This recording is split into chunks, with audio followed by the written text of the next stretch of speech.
Hello guys, welcome to Parab channel. So today we are going to start new topic of class 10 resource and development. So let's get started with the video.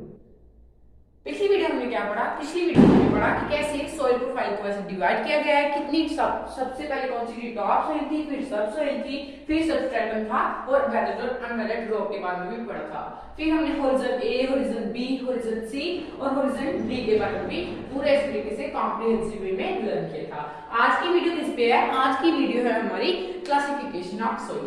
आप सोच रहे होंगे कि जैसे साबुन है, उनको तो मान लो कि क्लासिफाई कर दिया, जैसे कि कपड़े धोने वाला साबुन अलग है, बर्तन धोने वाला साबुन अलग है, ठीक है, जो हम यूज करते हैं अपनी बॉडी के बाथरूम के लिए वो अलग है, इसलिए उनको तो क्लासिफाई कर दिया। बट सोइल को कैसे क्लासिफाई करेंगे वो हम देखिए। सोइल को क्लासिफाई कैसे करते हैं, थोड़ा सा दिमाग लगाइए, याद आ जाएगा। मैं कुछ थोड़ा सा हिंट आइडिया, चलो मैं आपको बता देता हूँ। सोइल को कलर के बेस पे, उनकी एज कितनी होगी उसके बेस पे, उनमें कौन कौन से मिनरल पाए जाते हैं, जैसे कि पोटाश पाई जाती है, लाइम पाई जाती है, क्या क्या उसमें पाया जाता है, उसकी बेसिसिटी के हिसाब से, उसकी एसिड जो उसको एसिड का जो कंटेंट ज्यादा बढ़ सकता है उसके हिसाब से, पीएच वैल्यू के हिसाब से मेरे बोलते हैं, ठीक है। इसके बेस पे क्लासिफिकेशन ऑफ सॉइल को किया गया। सबसे पहले हमारी आ रही है अलुवियल सॉइल। अलुवियल सॉइल को आप सोच रहे होंगे कि दूसरी सॉइल वो भी थी, इसको क्यों पहले पढ़ने वाले हैं? इसको पहले इसलिए पढ़ रहे हैं क्योंकि सबसे ज्यादा वाइड स्प्रेड सॉइल जो इंडिया में पाई जाती है वो है अलुवियल सॉइल। वाइड स्प्रेड यानी सबसे ज्यादा अगर कोई सॉइल हमारी इंडिया में पाई जाती है तो वो है अलुवियल सॉइल, और ये क्या करके बहुत ज्यादा फर्टाइल है। बाकी सॉइल से सबसे ज्यादा फर्टाइल अगर किसी की बात की जाए तो वो है अलुवियल सॉइल। तो चलिए इसको देख लेते हैं। फॉर्मेशन कैसे? फॉर्मेशन है हिमालय, यहाँ पे मैंने लिखा है हिमालय और डेल्टा। क्या है इसको बताते हैं। हिमालय जो अलुवियल सॉइल की फॉर्मेशन में कैसे हेल्प करता है, हमें पता है कि हिमालय से 3 रिवर सिस्टम आते हैं, जैसे कि एक गंगा, ब्रह्मपुत्र, ऐसे एक और आता है, ठीक है। और ये कहते हैं कि इनकी मदद से क्या होता है कि अलुवियल सॉइल की फॉर्मेशन होती है। गंगा, ब्रह्मपुत्र, ये जो 2-3 आती है ना, गंगा, ब्रह्मपुत्र, ऐसे ये क्या कहते हैं कि हिमालय से आती है, ऊपर से नीचे तक आती है और अलुवियल सॉइल की फॉर्मेशन में हेल्प कर देती है। नेक्स्ट है डेल्टा। डेल्टा क्या होता है वो क्लियर कर देता हूं, इसको मैं थोड़ा इरेज कर देता हूं, आपको समझ आ जाएगा अच्छे से।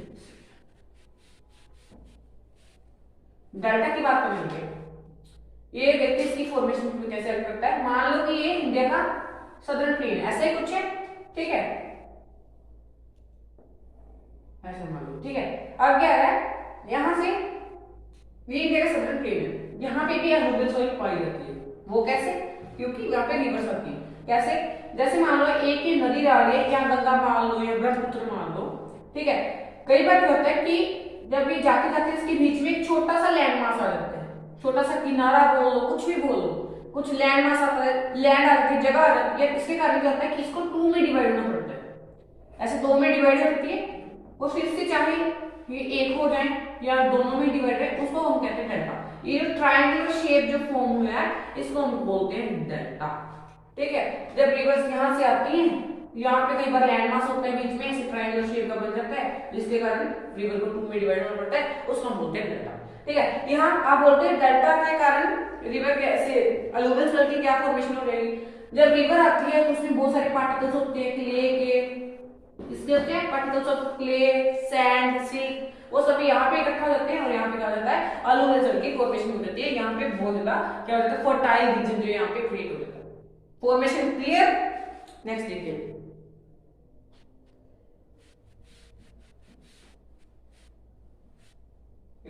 एक है दुआस, चौस और तेराई जो है, ये पिटमून जोन है किसके? अलुवियल सॉइल के। अलुवियल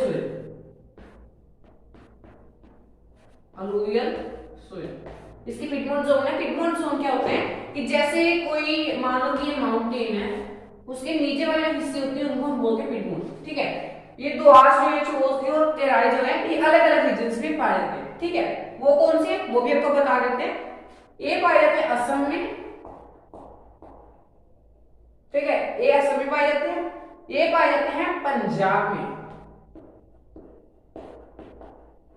और ये पाए जाते हैं यूपी में। इसको इसलिए दुआस में, जो दुआस है वो असम में पाए जाते हैं, चोस जो है पंजाब में पाए जाते हैं, तेराई जो है यूपी में पाए जाते हैं। अलुवियल सॉइल जो है इसका मतलब इन तीनों स्टेट्स में पाए जाते हैं। अब मैं आपको एक और चीज बताने वाला हूं, जैसे कि मान लो इंडिया के ऊपर वाला हिस्सा भी कुछ ऐसे, ये है यहाँ पर हमारा जम्मू, यहाँ पे पंजाब है, ऐसे ऐसे बहुत सारे स्टेट्स हैं, यहाँ पे असम भी आ जाते हैं। ये जो चेन बन रही है यहाँ पे मेनली अलुवियल सॉइल जो मेनली पाई जाती है, ठीक है। यहाँ जहां पे भी रिवर आ रहा है वहां पे डेल्टा बनेगा, डेल्टा बनेगा तो अलुवियल सॉइल की फॉर्मेशन जरूर होगी। अगर कहीं नीचे वाले हिस्से की बात करें जैसे सदर्न की, ऐसा है कुछ हमने यहाँ पे पढ़ लिया कि डेल्टा यहाँ पे फॉर्म होती है, इसकी अलुवियल सॉइल की फॉर्मेशन यहाँ पे होती है। आप सोचोगे कि यहाँ पे क्यों नहीं होती, क्यों? नाइन्थ क्लास में आपने पढ़ा, याद कीजिए कुछ, क्यों नहीं होती? क्योंकि छोटी छोटी रिवर्स आती हैं, वो डेल्टा फॉर्म नहीं करती, सारी रिवर्स इधर को जाती है, इधर को रिवर कोई आती नहीं है, इसलिए यहाँ पे अलुवियल सॉइल की फॉर्मेशन नहीं होती। इसको इसलिए हमने फॉर्मेशन इसकी क्लियर। नेक्स्ट करते हैं खादर और भांगर। जो अलुवियल सॉइल है उसको डिफरेंशिएट किया गया है, क्लासिफाई किया गया है दो टर्म्स में, दैट इज खादर एंड भांगर। खादर का मतलब होता है जो कि नहीं है, भांगर का मतलब होता है जो कि खराब है। सेम इसके आपको ट्रिक भी बता दो, बहुत अच्छी ट्रिक है, आपको अच्छी ट्रिक से लर्न हो जाएगा। 3 मार्क्स का क्वेश्चन इसका पक्का आता है, पक्का गारंटी। क्या आता है? भांगर। आपके घर में अगर कोई पुरानी चीज हो या कबाड़ा चीज हो उसको हम बोल देते हैं भांगर। और अगर कोई अच्छी नई चीज हो, जैसे खाद आती है ना, खाद का मतलब यूरिया, ऐसे फर्टिलाइजर्स, खाद बोलते हैं ना उसको, वो खाद आई हमारे घर में, खाद आई, इसको इसका मतलब ये नई चीज है, ये भांगर जो है घर का पुराना सामान, ठीक है। इसलिए हम इसको डिफरेंशिएट कर सकते हैं, भांगर जो है पुरानी सोइल होती है बट खादर जो है नई सोइल होती है, ऐसे हम इसको लर्न कर सकते हैं। ये जो खादर है, मान लो कि जो खादर है वो नई चीज है, ठीक है। अब मैं आपको बताता हूँ इस तरीके से, इसको भी रेज करते हैं। जो ये खादर है ये नई चीज है, यानी न्यू सोइल, और जो भांगर है वो ओल्ड है, ठीक है। जो पुरानी है वो खराब होगी, इसमें कंकर है, इसमें थोड़े थोड़े छोटे छोटे पत्थर है, बट इसमें कोई भी कंकर नहीं है। ये पाई जाती है अपर कोर्स में।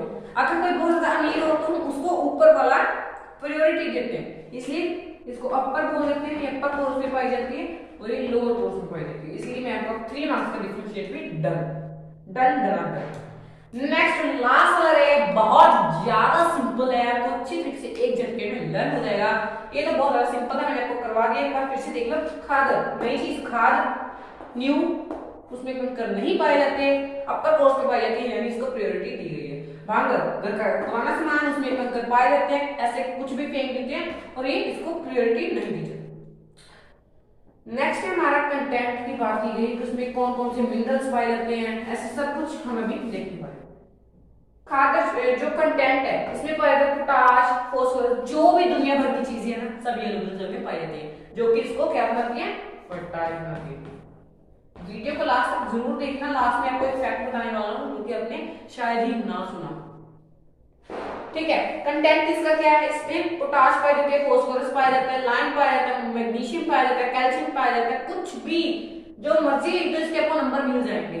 बट ये नहीं है कि आपको कुछ कचरा लिख देना है, अच्छी वाली चीजें लिखनी है, आपको नंबर जरूर मिलेंगे, क्योंकि इसमें सारी ऑलमोस्ट सारी चीजें जो है इसमें अलग-अलग में पाई जाती है। नेक्स्ट जो है उसमें क्रॉप्स कौन कौन सी उगती है अलुवियल सॉइल में, वो आप लिख सकते हो, व्हीट है, राइस है। अगर आपको शुगर केन लिखना, शुगर केन भी लिख सकते हैं, नो प्रॉब्लम, ठीक है। पल्स लिखनी है तो पल्स भी लिख, ठीक है। ये थी हमारी आज की अलुवियल सॉइल की डिटेल में इंफॉर्मेशन मैंने आपको बता दी है। होप कि आपको इन्फॉर्मेशन अच्छी लगी। अगर आपको इन्फॉर्मेशन अच्छी लगी है तो वीडियो को लाइक कर देना, चैनल को सब्सक्राइब कर देना, इस वीडियो को अपने फ्रेंड्स के साथ शेयर करना ताकि उनको भी ज्यादा से ज्यादा फायदा हो सके। Thank you for watching.